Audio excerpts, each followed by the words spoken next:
It is Tuesday, the 22nd of April, and you are listening to This Week in E-commerce.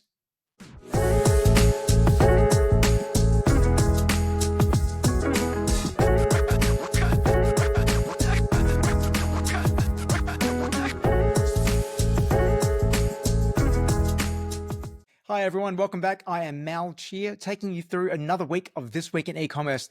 It's a really short week as we come into the 3-day period between Easter and Anzac Day, because this year we have this really strange phenomenon where we have only 3 working days between 2 fairly long public holidays, which happen to fall on weekends. So not only have we just gone through a 4-day weekend, we are now about to enter into a 3-day weekend as well, which is great for some, not so great for others, in particularly business owners like some of you listening on the podcast today. But as we all know, Easter tends to be a bit of a quieter time for retail, particularly over the Good Friday to Easter Sunday period. Not a whole lot going on. Even in your Easter sales, you're probably seeing a bit of a downturn over those few days. Most of your action tends to happen before that and also on the last day of the sale. And then Anzac Day, well, let's typically stay away from Anzac Day as a retail period. If you are thinking of doing something, I highly advise pulling that now, because it typically does not go well trying to capitalize on this particular celebration of our serving men and women. So I recommend that you stay away from Anzac Day if you are thinking about any sort of promotion. And even if you are going to acknowledge the day, make sure you are very, very careful in terms of how you worded things. But back to the show. So it is a much quieter period over this 3 days, which means not a whole lot has gone on in the last week. Matter of fact, last week being a very short week, I was head down, bum up on a lot of things, as I'm sure a lot of you listening were as well. But the world continues to move, and there is a lot of news continuing to happen all around the world. So our 3 main stories of the day are going to be fairly significant. One is going to be about a bit of research which I've been doing over the last few months around the concept of binging and how that's going to be affecting retail and marketing in particular and consumer behavior. Then what's happening with the current federal election. That's coming up very soon on May the 3rd. But our first story is one about the tariffs, in particular what's happening in the US right now. Over the last few weeks, you would have seen the US tariffs, first of all, going down to just 10% as a flat rate for most of the world. But in America, having seen that continue to ratchet up to 145%, up to 245%, depending on what category you're in. Now, textiles and some plastic goods do tend to fall in that 245% bracket, which means that for a lot of Chinese manufacturers who are selling into America, that price which they now have to charge for their goods is looking like it's going to become fairly untenable. So word out of the United States is that Temu has cut almost all their US ad spending, which has seen the Temu app go from being consistently number 1 to 69 now on the Apple App Store. Now, Temu over the last couple of years have driven up the price of ads in the US to the point where you couldn't go onto Facebook or Instagram or Google without seeing all sorts of Temu ads for their gazillions of products. The Trump tariffs have completely upended Temu's business model, in particular their advertising strategy, where previously they were able to ship goods in under the de minimis exemption, which was orders less than $800 duty-free. That now goes away, in which case they're going to be charged up to 245% tariff, and then have to go through a formal clearance process. So a lot of that really cheap, quick purchasing, which you were able to do through Temu and Shein, looks like it's quickly about to leave the US, with both companies recently posting notices on their website warning that prices will be continuing to rise. Temu recently said that due to recent changes in global trade rules and tariffs, our operating expenses have gone up, meaning that their products, which you love, also need to go up in order not to compromise on quality. Now, the quality one, it's arguable whether Temu and Shein had much quality to start off with, but that's what they're claiming. And that's also going to affect Amazon as well, who recently introduced Amazon Haul last year, with wholesalers from China able to sell their goods directly into America, but then also TikTok Shop, which has exploded over the last year, but primarily through the sale of these low involvement Chinese made products, which you could buy for very cheap on that platform. all that looks to be going away. Now, how does this affect us? For Australia, you can expect that those products are going to be finding a home elsewhere. Temu and Shein will be looking to other markets to essentially dump these products because they don't want to be sitting on hundreds of thousands of dollars of random plastic, cheaply made widgets. They need to sell them somewhere. So those factories are going to be looking to sell them in other countries, of which I feel that Australia is very much going to be in the crosshairs unless we do something about this. So you're likely to see our advertising costs in Australia go up over the next few months as that spend gets redirected here and they try to sell more of those goods into Australia. In addition to this as well, you've probably seen some of the videos doing the rounds on TikTok and Instagram showing Chinese factories and the people who work there purportedly talking about the cost of some of those goods.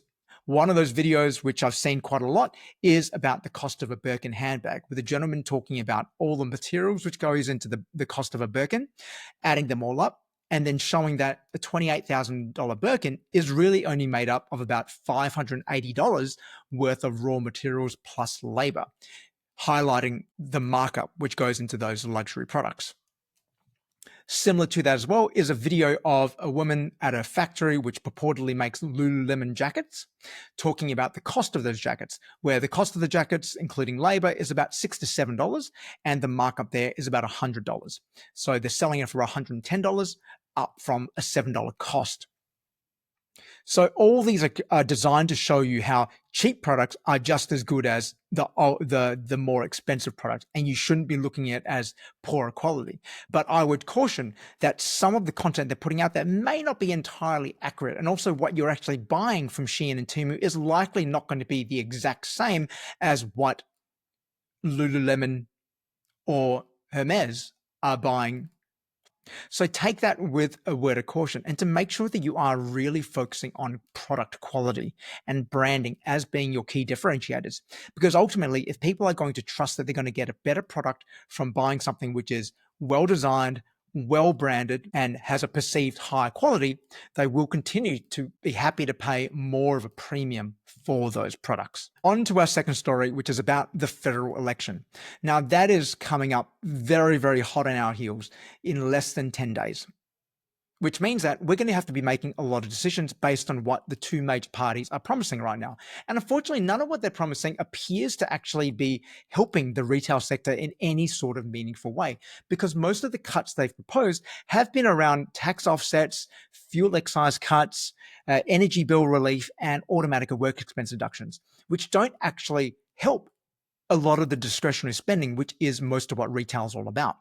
And historical data has shown that anytime most of these tax savings come in, the majority of that goes towards savings rather than additional spending. Because also most of this comes in the face of the fact that there's been 25% increases in rent and utilities in the last 12 months alone. And over the last 5 years, housing prices across the country have increased over 45%. But from a business perspective, demand isn't so much the issue which a lot of businesses are facing, where a lot of the challenges are around the increasing costs which retail is facing, with the number one being a 12% increase in energy costs over the last couple of years, but also supply chain inefficiencies driving a further 15% operational costs, both of which aren't going to be offset in any meaningful way by the tax cuts or incentives or subsidies which are being offered.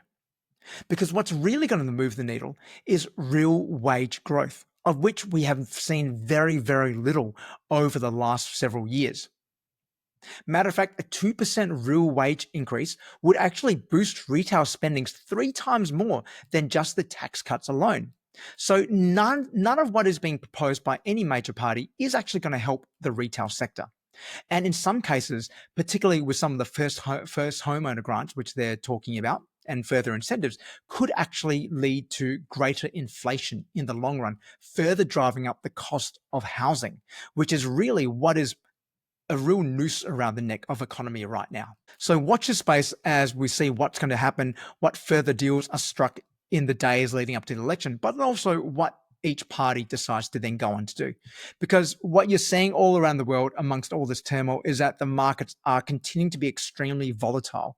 First of all, with the tariffs, now with the election, but then also if Donald Trump tries to remove Jerome Powell from the Federal Reserve in the United States, that could have significant impacts on foreign currency and could severely drag down the Australian dollar. Now, we're going to move on to our last story for the day, which is about a topic which I've been doing a fair bit of research into over the last several months. Have you ever snuck out of work or called in a sickie to watch a TV show?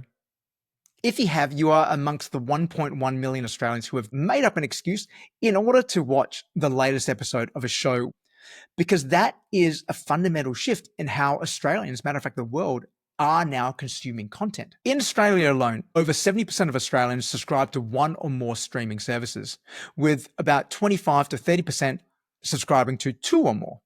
So in Australia, of which there are 26 million people, we have 25 million streaming subscriptions. So that's almost one for every single person here. And obviously not every person subscribes to one, which means there are households with multiple subscriptions. And in Netflix's Australian users report, they're saying that the average Australian streams 13.6 hours per week of streaming content. That's content which isn't being touched by Facebook ads, Google ads, or any other traditional media buying, because they're in this compelling, immersive entertainment bubble.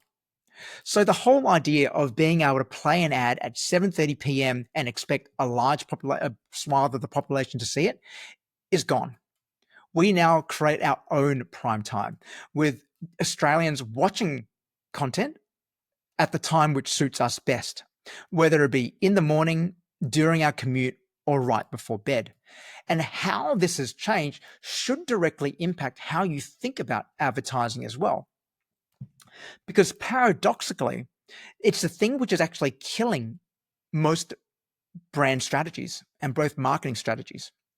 So while Australians are now super happy to binge watch 6 hours of Bridgerton, our attention span is rapidly shrinking. Where 20 years ago, we'd be able to focus for 2.5 minutes on one screen at a time, that's now plummeted to 47 seconds. So let that sink in. Less than a minute before we are now switching to a different device or checking a different tab on our phone. So for Australian retailers who spend the bulk of our budget on Meta and Google, this is starting to prove a really massive challenge for us. And how do we actually tap into this? Because of this lack of attention. Because the challenge is no longer about how many people I can reach and how frequently I can reach them. It's how well can I actually capture their attention. So when you're competing with so many different things for that little dopamine hit of excitement, when people are just able to easily autoplay the next episode, or they're just scrolling through different content on their feed, it's really important to rethink what your Facebook ad creative strategy is, or what your Google creative strategy is, because you're not just fighting against other brands, you're fighting against other media. You're fighting against every single streaming platform which is out there. So this may sound insurmountable, but that's also where the opportunity is, because you need to rethink how you capture attention. Because once you do capture attention, Australians go all in. They go and consume hours and hours of that content, provided it's good enough. And that's where the best retailers in Australia are really rethinking their strategies. So it's focused on Meta and Google and how you can rethink how you use these platforms in 2025. For Meta, the first place to start is to stop thinking about a single ad, but really start to think about sequential storytelling. You've probably heard from Meta a lot about creative diversity, and that cannot be any more important, because you need to think about how are you telling the story about your brand through lots of different mini episodes, through lots of different chunks of storytelling. And really thinking about how to use Instagram stories and reels to create this whole episodic content, which will draw your customers in to you, to allow them to actually snack on lots of different bits of your content when they find interest in it. Because you want to be able to create these bingeable product discovery experiences across lots of digital touchpoints, not just creating 3 or 4 ads and expecting people to be able to consume that and go on to buy. Because Meta also knows how people are binging content and what type of content they're binging on as well. And when I talk about things like this, I'm talking about things like cooking videos or bodybuilding videos or things which they might be interested in, to think about how you can create content which taps into that and will be content which Meta thinks that consumer is likely to binge on and enjoy. And for the Google side, it's shifting away from a pure keyword focus to being more around intent focused campaigns, to really thinking about what are people actually looking for when they're browsing the internet. And this is beyond search advertising and beyond shopping campaigns, but thinking more about demand gen and discovery, and particularly around YouTube, where YouTube still remains one of the most criminally under invested in platforms for Australian retailers, because it gives you the perfect place to be able to create sequential YouTube advertising, which tells that story across multiple touch points, but also across different parts of the day as well. Imagine having a brand where whether someone's watching a music video or watching sports highlights, you can tailor your content for that particular purpose so that it isn't just entertaining, but it's also contextually relevant. Because you can start to optimize your content for all these little micro moments between the types of content people watch and make it really engaging. Now, one of the things people complain about is saying that, well, no one really watches during that time, but I actually beg to differ. I think that if the content is actually irrelevant and interesting, and you can catch someone, between videos in a pre-roll, you can actually get someone to actually hook in and really enjoy that content, and you can create an impact on them. But that's the key, that for Meta and Google, it's not just about creating content. It's about creating content that's worth interrupting someone's binge for, where they're going to pay attention to it. That when they're scrolling through looking for the content which their brain seeks, you can actually interrupt that and show them something which is going to capture their attention. So let me paint you a picture about how this would work in this day and age. You can think about Sarah, a 32-year-old Sydney professional. She's looking through videos on Facebook of different workout videos. And she starts seeing an activewear brand starting to being used throughout that. They've got tips about how to do certain exercises. They've got different events, run clubs, which people have attended through there. She then clicks through and goes to a YouTube playlist and finds 6 more videos exactly the same. And while she's binging that series and watching the different parts about how a run coach is teaching that run club how to run, she notices that there's a particular shoe which is being advertised through that. And she's talking about the performance of that shoe. After seeing that, she then goes and visits the site for that shoe, where she discovers more content about that particular product and how it will improve her running performance. And after consuming all this content, she then goes and spends $450 on a brand new running shoe. Now, this customer journey is nothing new and is really something which is moving away from a lot of the linear thinking which we think of in a standard marketing funnel, where it's not just moving someone through awareness, consideration, and conversion. They kind of bounce around that entire funnel over and over again. And you can see that there's brands like Frank Body, for instance, who do that incredibly well, in that they're not just running ads, they're running stories. They're running all these sequential Instagram stories, which reveal lots of people's different skincare routines over a number of days. They've also got YouTube pre-rolls that are actually mini episodes of skincare education, as well as Google discovery campaigns, which target people who are binging beauty content. And they're getting people involved in this story until that point where they're ready to buy, because you can't force someone to buy when they're not ready. They still take time to move through that funnel, particularly if it's a higher involvement purchase. If something's $5, sure, they may buy that straight away. But if something is $500, you still need to nurture them. They still need to see enough of that content and be familiar enough with it that when they're ready to buy, your brand becomes top of mind. So thinking about how then you can craft this is that you really need to start thinking about all the content which you can create, which can engage people in your story across 3 to 5 different touch points. Video content is key here, making sure you're creating video content or infographics which can be consumed episodically or can sort of pop up in between that and capture people in these little moments to grab their attention. And you should be focusing on people's content consumption patterns, not just the demographics, but really thinking about where and when are they going to be consuming this type of content so that you can be as contextually relevant as possible. Because the research has also shown that 93% of buyers prefer content to be delivered them in bundles, that when they're interested in something, they want to be able to see lots of it very, very quickly. They want to be able to binge your brand when they're interested in your brand. But 42% of customers have then said that it's really hard to actually find that next piece of content. So when someone is really interested in your product, make sure that you're serving them lots of different content, which helps them understand the story of your brand more and become more involved in what you have to offer. And don't make it too hard for them to find that next point. Don't make it too hard for them to have to figure out where to find a review from, which influencer to listen to, how they find out the different aspects of your product. Because binge watching has fundamentally changed the way in which Australian consumers interact now with brands. Because Meta and Google ads aren't your only competition. You're also competing with Netflix, Stan, Disney Plus. So you really need to stop thinking like an advertiser, but start thinking like a content producer and really start thinking about what campaigns and content you can create, which is going to be binge worthy, which isn't just to get a click right away, but it's going to help someone get them to that next point about finding the next piece of content which you have to offer, and you can keep them engaged throughout their entire customer journey until they're ready to buy. So until next week, this has been This Week in E-commerce. I'm Mal Chia. Keep selling, keep innovating, and keep growing. And I'll catch you all next week.